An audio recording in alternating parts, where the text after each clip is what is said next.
Ադրբեջանի տարածքով Հայաստան-Ղազախական ցորեն է ներկրվել, ինչպես եք գնահատում, տնտեսական թե քաղաքական քայլ եք համարում։ Քաղաքական քայլը ամեն ինչ շատ վատ է, ես շատ երիտասարդ եմ 90-ականների այդ ամեն ինչը տեսածելու համար, բայց պատմությունով գիտեմ, էլի, մարդիկ բլոկադայի մեջ անգամ հրաժարվեցին այդ ցորենից ու պետքա իրենց արժանապատվությունը ոնց որ պահելով մեր արժանապատվությունը պահելով դրանից նորից հրաժարվենք, բայց դե ինչ ասես այս քաղաքական վերնախավ կոչվածին։ Ուրիշ լավ բան սպասում ենք։ Իմ կարծիքով եւ տնտեսականա եւ քաղաքականա։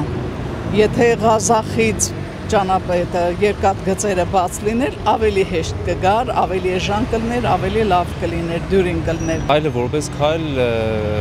իմ կարծիքով ժամանակին չի, տեղին չի։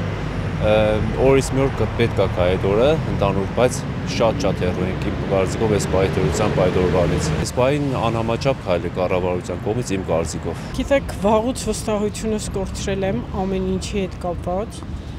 Պատերազմից հետո ոչ մի լուրի չեմ հավատում ու փորձում եմ չխառնվել քաղաքական կյանքին։ Ինձ թվում է լավ պետք է լինի։ Լավ կլինի։ Ճանապարհները բաց կլինեն, շրջապատման մեջ չեն կլինի, ավելի լավ կլինի։ Պետք է անպայման ստուգվի, ինչքան էլ ուզում է բան լինի, պետք է ստուգվի, որովհետև հիմա վստահելի երկրում չենք ապրում։ Վարձավոր անորակ, 4-րդ կարգի ալյուրա։ Ինչ կարծիք պիտի ունենանք։ Շատ լավ, ու շատ լավ է։ Այո, լկերել է։ Դրական եմ գնահատում, ապագան տեսնում եմ։ Եվ քաղաքականը շատ լավ եւ տնտեսական։ Դրական ազդեցություն։ Ես կարծում եմ, ինչքան մեջը չարություն ես բանում, ինչքան գմբուզով խփում ես մեխի գլխին, այնքան վատ է։ Ես կարծում եմ ժամանակամեզ պետք այս խաղաղությունը,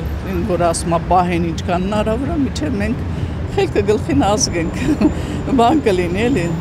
ուժեղանանք։